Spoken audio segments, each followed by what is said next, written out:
Hey guys, welcome back to my channel, or if you're new, welcome. I just wanted to do a video today on MEPS because if you've been following my progress, I received the call from my recruiter last week that I was approved to schedule, and I ended up spending the past 2 days going through the process. So, first off, I ended up going to my recruiter's office to do a briefing on what to say, what's in my record, how to not be tricked into anything, make sure that I'm answering the questions right and reading them. And then after that, I was taken to the hotel that I was staying at overnight. There, I had another briefing on what to do, when dinner was, breakfast, wake-up call, all that stuff. So after that, I ended up going up to my room, dropping my stuff off, and going downstairs to have dinner. They had a really nice menu. I took a picture of it, and I'll insert that here. After that, I went back upstairs, and my roommate had dropped her stuff off. I didn't meet her yet, and so after that, I decided to lay down, try and get some extra sleep in before having to start the day early. We ended up having to get up at 3 o'clock in the morning to get there on time and get everything started. After my roommate came back from eating dinner, we kind of bonded a little bit. She was really nice. I had no complaints on anything. I ended up starting to have my stuff set out probably around 7:30, was trying to lay down around 8, and then, hey guys, sorry for the interruption. After waking up, we had to get up at 3 o'clock to be ready for our wake-up call at 3:45. We had to be down in breakfast by 4:15, and we started roll call by about 4:30 in the morning, and then by 5 o'clock, we were on the bus on our way to MEPS. After we got there, it was about half an hour, 45 minutes there. We ended up getting off the bus and waiting under the canopy. We were met by a couple of military personnel who had us all line up and make sure that they went over the rules, made sure we weren't wearing jewelry, hoods, hats, stuff like that. They actually made us take our jackets off in the cold and walk down to the other entrance because the building was under construction. So once we went through security, we went to our military liaison, and after that we grabbed our files to go upstairs to the medical floor. So then we had to go to a desk and check in, and we were sent where to go. So first they had 3 stations. The first one was to check your blood pressure. The second one was your vision test. I had to take a depth perception test, which is another part of the vision test, but they ended up making me come back for it later. After vision, it was the hearing test. And I don't think I did too bad. I don't know where my scores settle, but it couldn't have been that bad because they kept sending me around.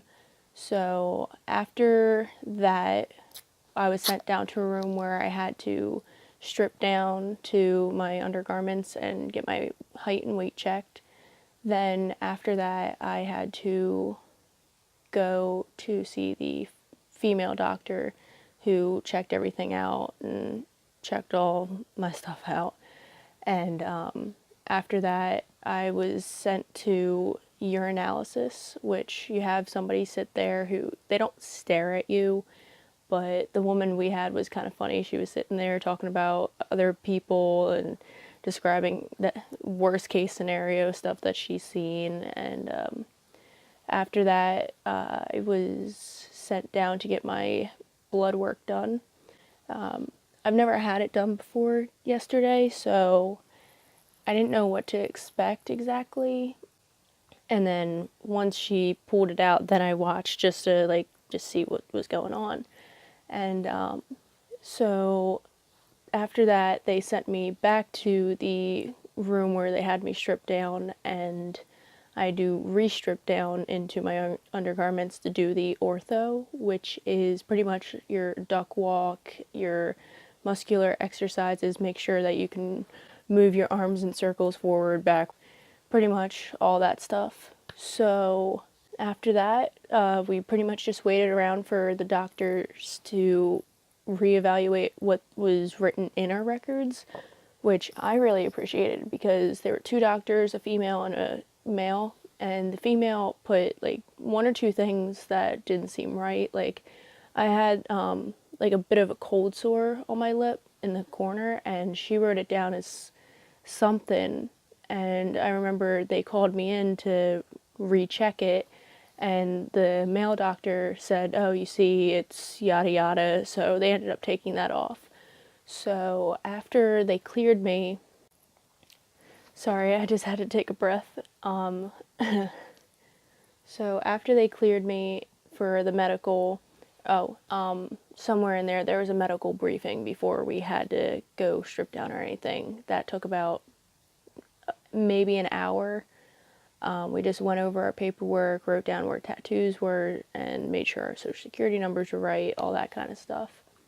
And then after all the medical stuff was done, we went back to our recruiters, and I went back to mine to start doing paperwork. And even though I was late for lunch, like I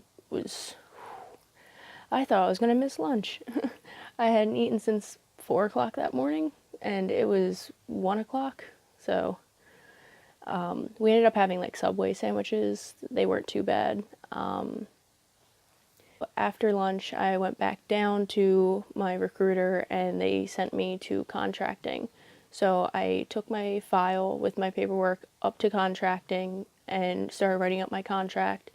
And then they said I was missing a paper. So because the building was under construction, you had to go from the first floor to the third floor to go to the other side of the building to go to the second floor. And it was a runaround because I had to go to contracting to get that done. Then I was missing that form, so I had to run back to my recruiter's office, who then said, "Oh, well, just go grab your file and we'll just do it here." So I had to run back without the form to take it back and have them write a manual contract, and then, or a paper contract. And so after that, they had me go back to contracting to finish the paperwork, and then my liaison met me there to have me finish off some paperwork to get back downstairs to get in line to swear in. So I ended up swearing in yesterday at 2 o'clock, and I still can't believe it. I can't believe this is happening. So I'm officially a part of the United States Air Force as of yesterday. I swore into the DEP program. After I swore in, my recruiter sent the other recruiter from his office to come pick myself from MEPS. So after we got to the recruiter's office, we went through another briefing about what's now expected of me. Like now, anytime I have contact with my recruiter, it's going to be sir with his rank and name, and then I'll be trainee, yada yada. So yeah, it's happening. So one thing that they had us do was we went on our phones after we left the base and downloaded two apps. One I'm pretty sure I already told you guys about it. It's the delayed entry program app, and that pretty much has what you should know before basic, what to pack for basic, how to start training for basic, and all that kind of stuff. Like it has nutrition and the ranks and everything like that. Other than that, there was I can't remember. I'll put it in right like here. And so I've been reading a little bit of that. It's pretty much just telling you what's now expected of you now that you're pretty much considered government property. So you have to follow a different set of rules. You're now expected to start learning all this information. And after I got back to my recruiter's office, I found out before I was able to swear in, I had to lift weight. It's something that I believe only the Air Force has to do. I could be wrong. I did see other like labels on the side, but I had to lift a minimum of 70 pounds, and after getting stuck in the arm, that was pretty much all I could carry. So that was called the X Factor. So you'll see that on your form. But back to my recruiter's office. We went over that kind of paperwork and then the 2 apps. And after I got there, I found out that I qualify for 217 jobs, which that's more jobs than I'll probably ever have in my life. So I pretty much listed mostly mechanical and electrical because that's what the Air Force is looking for right now. And I also chose to do the quick ship option. So because there were issues with the computers, I wasn't grilled as hard as I was expecting on my medical information. Like everybody says, like they try to trick you. I feel like people were kind of just distracted with trying to get people in or just trying to make sure that their paperwork was right because the computers were giving problems. So I ended up not being able to do my fingerprints or anything. So my earliest leave by date is going to be January 29th, which is about 12 days away. So in 12 days, I will be waiting 24/7 for a phone call saying, hey, we got a spot open. You're leaving tonight or you're leaving tomorrow. So I gotta be ready, which I've had a bad back since August because I was expecting this all to happen a little sooner. But I will be doing another video on what I'm packing based off of what papers were given to me, what I found on the Air Force website, what's on the app, and what I still need to get. So that'll be coming out soon. Keep an eye out. If you have any questions or comments, feel free to leave them below. Please subscribe. I'm only going to keep doing this as long as you guys want it. So, thanks.